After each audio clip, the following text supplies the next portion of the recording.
mahasiswa Pendidikan Ekonomi FKIP UHAMKA. Kali ini saya akan menyampaikan materi untuk UAS mata kuliah Akuntansi Keuangan dengan materinya yaitu aset tetap. Saya menyampaikan materi ini sesuai dengan apa yang sudah saya pelajari di semester 4 ini ya.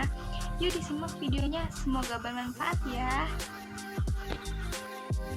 Oke, kali ini kita akan membahas materi mengenai penerapan aset tetap. Nah, di sini saya memberikan ilustrasi gambar mengenai aset tetap yang ada dalam perusahaannya. Di sini ada gambar gedung, ada gambar bangunan, ada kendaraan, ada komputer ya. Nah, dari ilustrasi gambar ini kita dapat mengetahui bahwa aset tetap di sini adalah aset tetap berwujud ya. Aset tetap berwujud yang dimiliki oleh perusahaan untuk digunakan dalam kegiatan operasional perusahaan. Nah, pertanyaannya di sini, kira-kira apa sih fungsinya? Apa tujuannya perusahaan memiliki aset tetap ya? Ini akan kita bahas lebih lanjut untuk tujuan-tujuan pembelajaran kita. Kali ini adalah supaya kita mengetahui pentingnya aset tetap yang dimiliki perusahaan dalam menunjang operasional perusahaan, bagaimana cara kita memperoleh aset tetap, bagaimana cara perusahaan memiliki aset tetap seperti zona ya.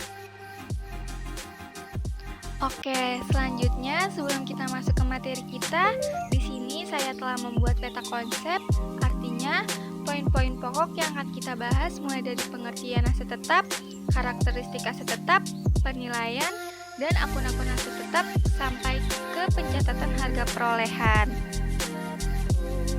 Nah, berikutnya di sini saya mau bertanya, menurut kalian apa itu aset tetap? Jadi, sudah disinggung di awal slide bahwa aset tetap itu terdiri dari peralatan yang pastinya aset tetap itu menandakan bahwa bentuknya, ada bentuk-bentuknya ya. Ada mobil, ada perusahaan, ada gedung, ada bangunan. Nah, jadi di sini dapat kita mengambil kesimpulan bahwa aset tetap adalah kekayaan yang dimiliki oleh perusahaan, baik yang berwujud maupun tidak berwujud, untuk dapat dinilai dengan satuan uang, dan pastinya memberikan manfaat bagi perusahaan di masa yang akan datang. Kesimpulan pengertian aset tetap ini dapat kita simpulkan bahwa aset tetap sangat memberikan manfaat bagi perusahaan. Selanjutnya, ada klasifikasi aset tetap. Klasifikasi aset tetap itu terbagi menjadi dua. Yang pertama, aset tetap berwujud, dan yang kedua, aset tetap tidak berwujud.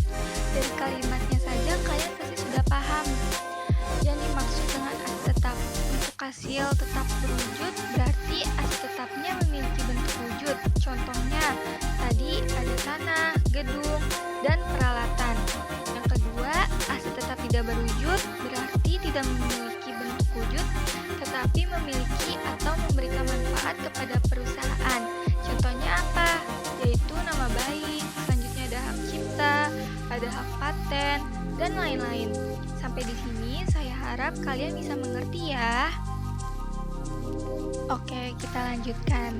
Apa saja karakteristik aset tetap?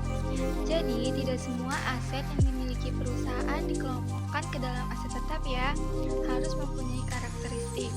Nah, atau kriteria yang pertama, aset tetap itu sendiri harus berwujud, artinya memiliki bentuk wujud ya, memiliki bentuk khusus. Yang kedua, umurnya lebih dari 1 tahun, artinya aset tetap yang dimiliki perusahaan itu dapat digunakan untuk operasional perusahaan lebih dari 1 tahun atau 1 periode akuntansi. Nah, yang ketiga itu digunakan dalam operasional perusahaan. Nah, pastinya aset tetap yang dimiliki perusahaan itu digunakan untuk operasional perusahaan dalam mencapai tujuan perusahaan, bahwa aset tetap di sini memiliki perusahaan bukan diteliti oleh pihak lain. Bagaimana penilaian dan akun-akun aset tetap itu? Apa saja penilaian aset tetap itu berdasarkan dari harga perolehan aset tetap, disebut juga dengan biaya historis. Yang keempat, tidak diperjualbelikan.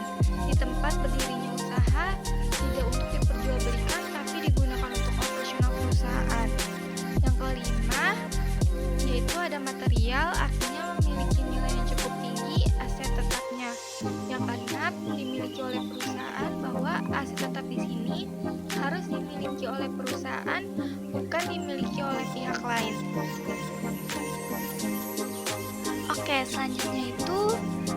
penilaian, dan akun-akun aset tetap. Aset tetap yang dimiliki oleh setiap perusahaan dinilai berdasarkan dari harga perolehan aset tetap. Harga perolehan ini disebut juga dengan biaya historis atau historical cost. Akun-akun aset tetap itu terdiri dari tanah, gedung, kendaraan, peralatan kantor, dan mesin-mesin pabrik. Selanjutnya itu harga perolehan. Nah, apa yang kalian ketahui tentang harga perolehan? Di sini ya, kita akan mempelajari harga perolehan. Nah, untuk harga perolehan sendiri itu adalah semua pengeluaran yang diperlukan untuk mendapatkan aset tetap dan pengeluaran-pengeluaran lain agar aset tetap siap untuk digunakan. Nah, apa aja sih yang termasuk ke dalam harga perolehan ini?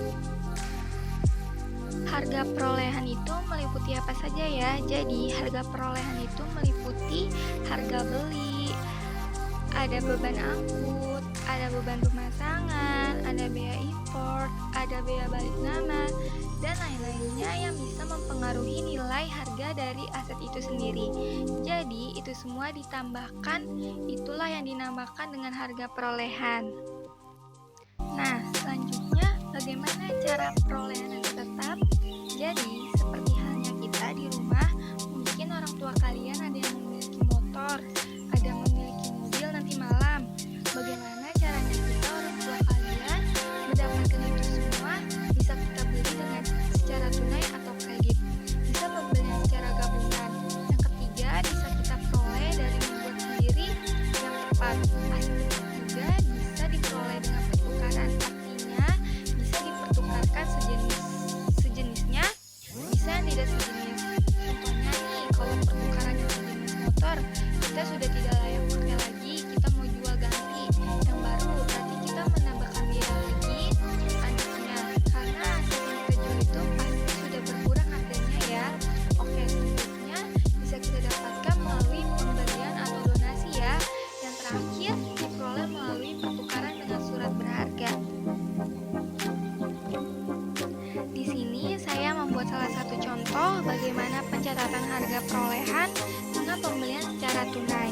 Nah, di sini dibeli mesin pabrik seharga Rp55 juta, pengeluaran yang berkaitan dengan pembelian mesin antara lain PPN sebesar Rp5.500.000, premi asuransi sebesar Rp550.000, dan biaya pemasangan. Kita bisa membuat penyelesaiannya sebagai berikut. Jadi, yang pertama, kita menjumlahkan harga beli dan semua pengeluaran sampai mesin tersebut siap untuk digunakan. Nah, apa saja pengeluarannya? Dari harga beli ditambahkan dengan PPN, ditambahkan premi asuransi, ditambahkan biaya pemasangan. Nah, baru dijumlahkan semuanya, temulah total harga perolehan. Ini HP saya singkat menjadi harga perolehan. Harga perolehan tersebut didapat sebesar Rp62.500.000. Bagaimana pencatatan jurnalnya? Untuk pencatatan jurnalnya, apabila kita melakukan pembelian, maka yang berkata apa? Mesin didebit sebesar Rp62.500.000. Yang dikredit apa? Karena kita melakukan pembelian, maka hasil kasnya berkurang. Yang dikredit kas berkurang sebesar Rp62.500.000. Baik, itu saja yang bisa saya sampaikan. Semoga video ini bisa bermanfaat untuk teman-teman ya. Maaf apabila ada yang salah dan bisa juga dikoreksi. Semoga video ini bermanfaat untuk kalian semua. Semangat buat yang sudah menonton dari awal. Boleh dong untuk like, share, dan subscribe channel saya. Terima kasih banyak. Dadah.